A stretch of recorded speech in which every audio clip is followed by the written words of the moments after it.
That's great. Grab a seat. We have a wonderful God. Wasn't that just a great time of worship too? Tonight's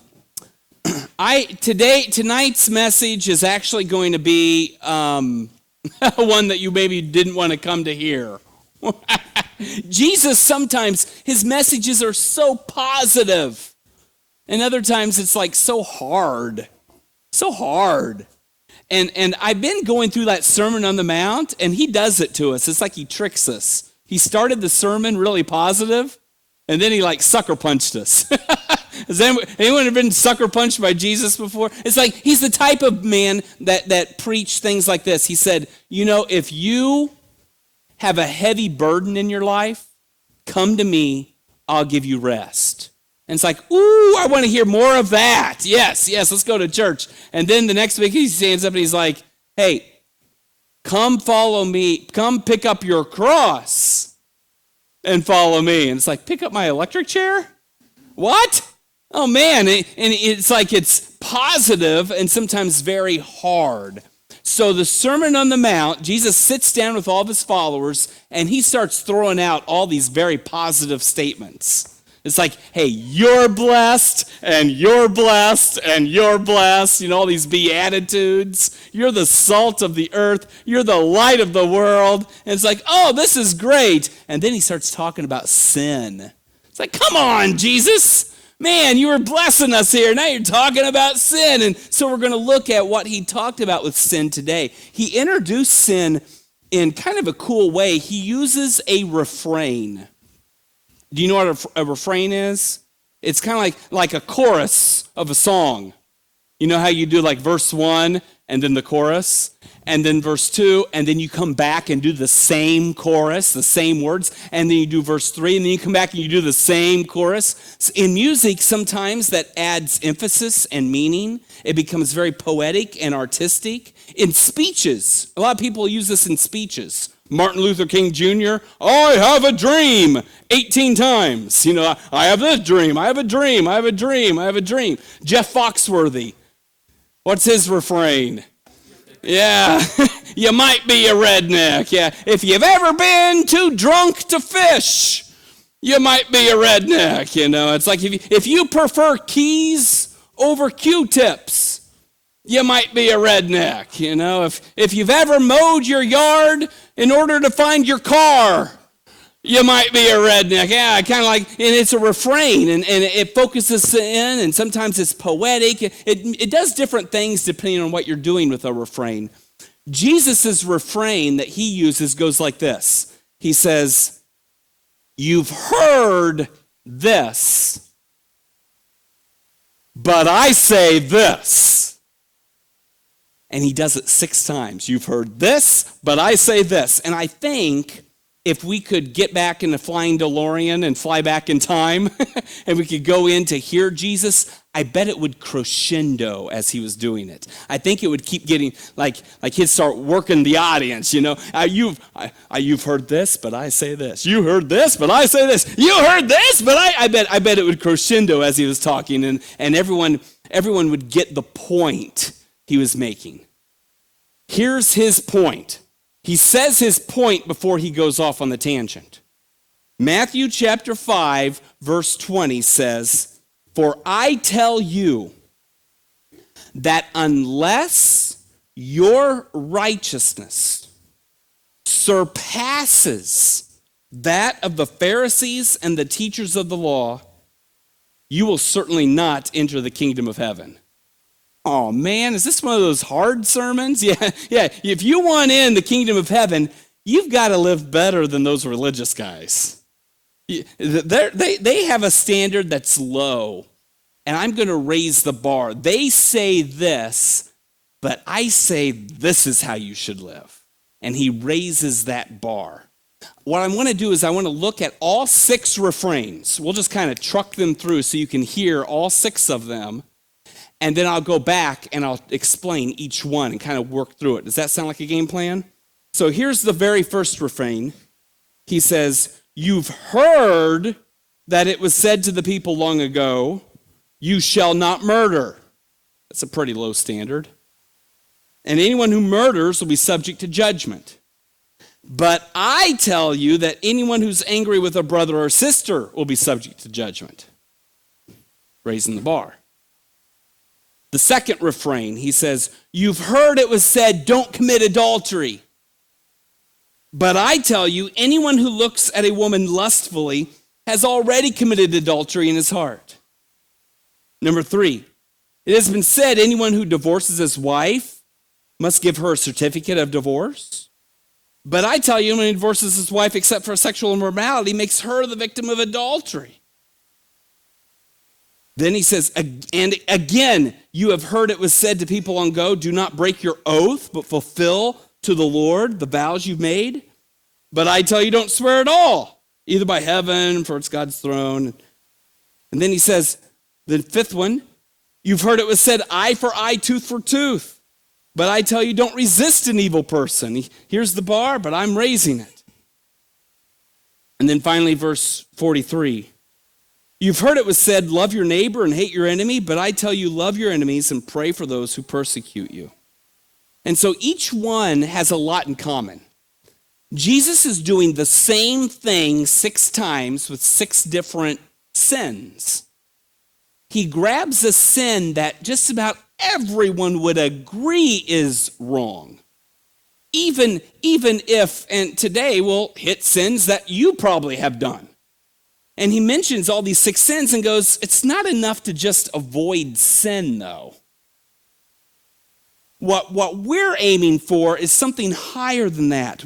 What we want to do is we want to avoid the path that leads to sin. It's kind of an insightful way that Jesus has to look at it. He almost looks at sin like it's a cliff. And if you fall off the cliff, you sin. You fall off the cliff, that was murder. And there's a road that goes right by the cliff, and it's treacherous, and there's a good chance you're going to stumble and fall. And what Jesus says is, everyone says don't fall off the cliff, but I say don't go down the road. Just stay away from the road. So, you've heard it said don't murder. I say don't even have all this anger in you towards someone.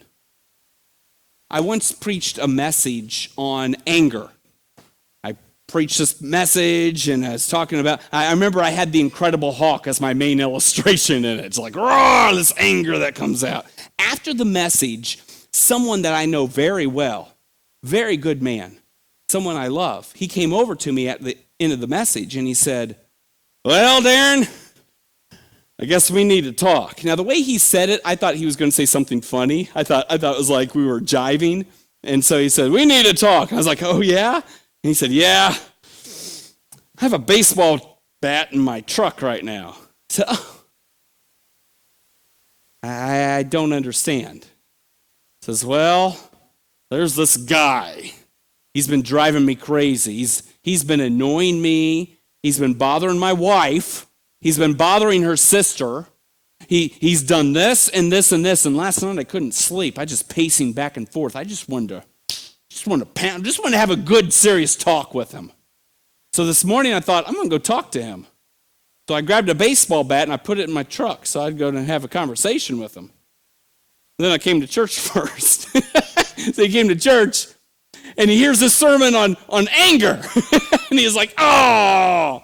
And he came up going, oh. I was like, okay, well, I want to ask you a question. So this is a good friend of mine who, when he even told me, I'm going, yeah, you've got some good reason to be really angry here. What would have happened if he didn't hear a message on anger? What would have happened if he just went over to the house to have a conversation with someone that he's been staying up all night, really upset with this guy? He's been pacing back and forth, and now he shows up with a baseball bat to have a conversation. What really would have separated someone that I love and a good man from a murderer?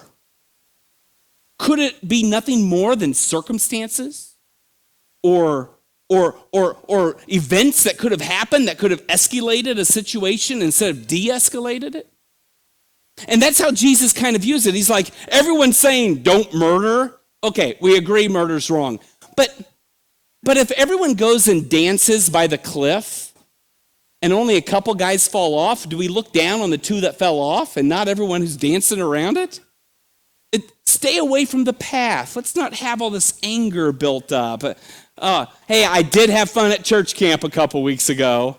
I'm at church camp. I'm loving it. And then all of a sudden, one of the campers comes over and says, "Dude, there's a fight." I'm like, a fight?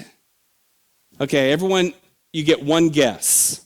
I'm going to say 1, 2, 3. Everyone say what you think the fight was probably about. Two boys are fighting at camp. 1, 2, 3. As a girl. Okay, so as a girl. One boy, he thinks this girl's cute, so his way of trying to connect with her is by annoying her to death. And the other one's he's gonna be a protector. Hey, you leave this girl alone. Yeah, so it gets all escalated, over a girl. And I start walking across the camp, and I see people coming to fight, so I start jogging, and then I hear this. He has a brick. Like, a brick? A brick? Oh! I get there, I'm like, what are you doing? Are you holding a brick? Why are you holding a brick? He's like, are you crazy? Well, give me that brick. What are you holding a brick for? Do you know what? A brick changes things. This could have changed it from us having a sit-down conversation about being calm and being level-headed and being mature to calling the police. I mean, what are you doing with a brick here? And I tell you, Jesus comes into our lives and he goes, yeah, you can say murder's wrong and you can feel all good. Every Christian feels really good about themselves because they're not Adolf Hitler. Well, I'm a pretty good person because I never killed anyone. Okay, but Jesus goes, I think you can do even better than that. I think you can avoid the cliff altogether, to stay off that path and to take all that anger and to let it go. And if you know that there's anger between you and someone else, that you're working to reconcile a situation instead of escalate a situation. Next, Jesus, after he talks about that, he talks about adultery. Oh, man. And he talks about adultery and he says, yeah, everyone agrees. Even those who fall off the cliff will agree, yes, adultery is a sin. It is a sin. And Jesus is going, yeah, that's the standard of the Pharisees. But that's a cliff that many people walk right up next to. And they just happen to be the ones that didn't fall off of it. I think of a story a father once told me. He had a little boy that was having trouble sleeping at night. And he said, okay, stay in your bed tonight. Goes to sleep, boy wakes up, comes into the bedroom, climbs in parents' bed. Father's all upset, waking up, taking the boy in, setting him down. Doing this several nights. No one else has had this problem ever, have they? No. Well, this father decided he was going to lay down the law. And so he went, that's it. And he scared his son. You stay out of our bedroom. You're not coming in here. You stay out. He said he woke up the next morning and came over. In the doorway were the carpet line, right? The line right in the door. His son, as close to the bedroom as he possibly could get, is sleeping right next to it. He's on that line, sleeping right there. Isn't that human nature? We get as close to the line as we possibly can. And then the church, we're getting as close to the line as we can, and then criticizing those that step over. Doesn't make any sense. So Jesus goes, hey, yes, you've heard adultery is a sin, but I say don't go down the road of lust.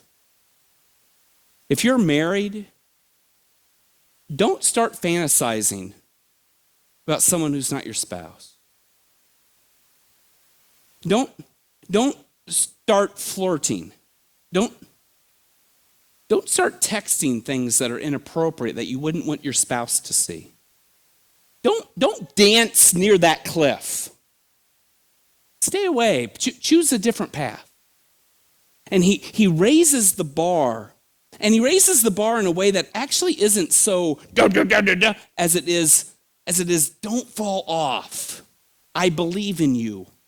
You can do better. You can do better. The bar is higher. He does the same thing with something that's pretty similar with the next verse as he talks about divorce. And he says, you've heard it said that when you divorce someone, you ought to give her a certificate of divorce. But what this is about someone who begins a relationship before they ended their marriage. Happens a lot.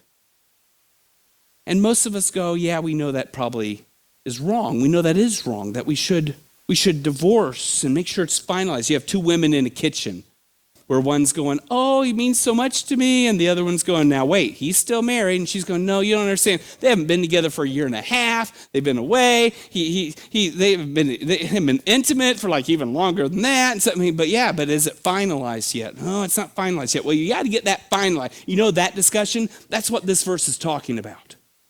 And Jesus goes, okay, yeah. Finalizing that divorce is important. Not cheating is important. But I want to raise the bar. I want to raise the bar and say, who cares if you don't cheat if you're going down the road of a lack of commitment? And so let's be serious about this, and let's be committed to our spouse. There's a study that was done. I think this is a really cool study. It was a group of women. They brought in, and it was goals they were going to make, and they're all health-related goals. And they said, okay, first we're going to help you all write your goals that you're going to try to accomplish over the next 30 days. And the goals, all the women, they wrote their own personal goals, but their goals were something like, I'm not going to munch so much at night. I'm going to wake up early and exercise, or whatever. They're like health-related things. I'm going to eat better. And then after all of them had their goals, they broke them into three groups. Group A, B, and C. And they gave each group a different strategy of how to accomplish their goals. They go to group A and they said, okay, this is how you're going to accomplish your goals over the next 30 days. You're going to look at every temptation and just say, no. So you get the munchies, you go in the refrigerator, you're looking for that ice cream, and you go, ugh, no. You just shut it and get away. Can you do that for 30 days? I don't know. Okay, that's your goal. That's what you have to do. And we want you to report how well you do. And then they go to group B, and they're like, okay, this is how you're going to accomplish it. You're going to say, I can't do it. I can't eat that ice cream late at night. I can't stay in my bed when I made a commitment that I'm going to be exercising for the next 30 days. And it's all this can't stuff. And then they went to the third group and they said, your word is don't. I don't eat ice cream at night. I don't stay in bed when I'm supposed to exercise. Okay, who thinks group A did the best? No one? Who thinks group B did the best? Who thinks group C did the best? Who was too scared to vote? Group A only had 20% of the women accomplish their goals. Just saying no. Group B had fewer. Only 10% of the women accomplished their goals. It put them in this victim status where they're like, I can't do this, but it was putting emphasis on this temptation that's drawing them away. And the third group that said, I don't do that, 80% accomplished their goals. I go, I get that. I get how that works because that C group, even in their language, just took out the option. I'm not even going down that road. I'm just not the kind of person that does it. And it helped to focus them on a different direction. If you're married, put the don't in your head.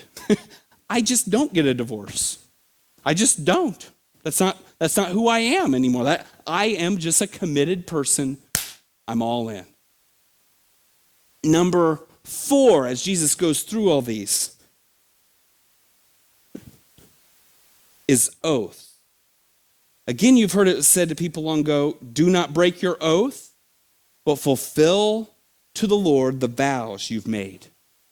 Don't make vows you can't keep. And once someone breaks a vow, we're on them. I'll be there. I'll do that. Oh, you didn't. You're a liar. You fell off the cliff. And Jesus goes, well, why even go down the path? Why make a rash vow to begin with? Just watch your tongue. Don't say it. And it's the same principle. And what we learn as we keep going through these is that Jesus is more interested in the principle than he is the specifics. He's teaching us. It's not an exhaustive list or here are all the sins I'm talking about. He's using all of these as examples going, what I'm teaching you right now is to live better, to look at your actions, to look down the road and to go, what is this going to end up producing tonight and next week and next month? And to look down the road at my actions today and go, I need to get off this road and live differently. Have you ever looked, and this might be dangerous here, but I believe it's the right principle. Have you ever looked at a young teenage girl and thought, man, I think she's going to get pregnant before she's out of high school? Man, and you just saw a path that you saw her on and you're nervous for her and you wanted to come in and say, how can I help protect this? How can I get her on a different path? Well, this is instead taking that same insight and putting it into your life and going, okay, where am I going to end up by living how I'm living today? Am I going to be closer to God? Or am I going to be farther away? He goes through and then he mentions eye for eye and tooth for tooth. This is something that we don't really understand because we don't appreciate Jewish law and how the law is so precious. It built Western civilization because our law is fair. You ever watch two brothers, and one brother comes over and nudges him, and so the other brother turns and just hauls off and slugs him? Ugh! You're like, that wasn't proportionate. I mean, this little nudge that's what we want to do back to people. And that's what most of society had always done until God gave his Jewish people the law. It was always favoring the rich. It was always excessive or it wasn't enough of a punishment. And then God comes in and goes, eye for eye, tooth for tooth. Regardless of who you are or where you come from or how rich you are, everyone's fair and equal here. We're all in the same plane. And it was precious, and the Jews loved this. And Jesus comes and goes, yeah, well, I know you have this desire to not retaliate excessively, but the point of this is eye for eye, tooth for tooth. That's the cliff. And the road that goes by that cliff is this need for self-preservation, to make sure no one ever wrongs me, to make sure I'm defended and I'm protected. And Jesus goes, just turn your cheek. You're going to be offended. You're going to be wronged probably many, many, many times. So just don't go down that road. Just go, I'm going to be wronged. And if you can give that up, you won't end up passing the line where down the road you fall off a cliff and someone knocks your tooth out and you go, fine, and you go burn his house down and shoot his dog. It pulls back the retaliation because you've given up your need for self-preservation. And finally, in this refrain as he's going through them, he gets to the sixth one. The sixth one began as a joke. So you've heard it said, love your neighbor and hate your enemy. Do you think the Old Testament ever said hate your enemy? This is the command I give to you today. Hate your enemy. It's not, no, it didn't say that. It was a joke. The Old Testament said to love your neighbor. So Jewish teachers started looking at this going, love your neighbor, we're supposed to love our neighbor. But I don't think Romans are our neighbor. Doesn't say anything about your enemy, right? Yeah, so we can love ourselves, but we're supposed to hate our enemy. Well, this joke turned into something very serious. They started to teach it this way. The Bible says, love your neighbor. And let me point out, love your neighbor. It doesn't say love your enemy. And so they were teaching this. Hey, you ought to, and now I get to pick and choose who my neighbor is and who my enemy is. And this was like the teaching giving to everyone. And Jesus goes, you've heard it said by these Jewish leaders, love your neighbor and hate your enemy.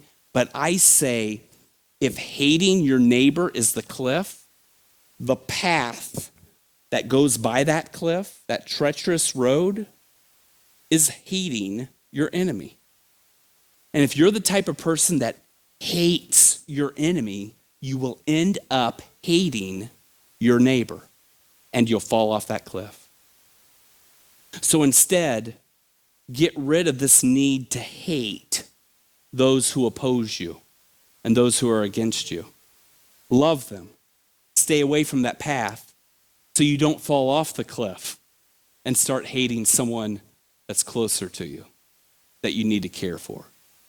And at the end of all of this, you see just how much Jesus believed in his followers when he said this outrageous statement, therefore, be perfect as your heavenly Father is perfect. You can live a good, righteous life. Jesus believes you can. But the way to do it is not to just avoid the cliff. It's to watch out for all the paths that go by the cliff. And to look for better roads, to get rid of anything that might resemble what God warns us against. I was once talking to a man who is a pastor who had committed adultery with a secretary. And he said, I had fantasized about that relationship so many times that when it finally happened, it was like it wasn't really real. It was like it was still part of the fantasy. He had spent so much time on that path that when it came to falling off the cliff, he didn't even know he fell off the cliff. And so it's a warning for us, but it's also supposed to be an inspiration for us to live better and to watch where we step. We're going to transition right now.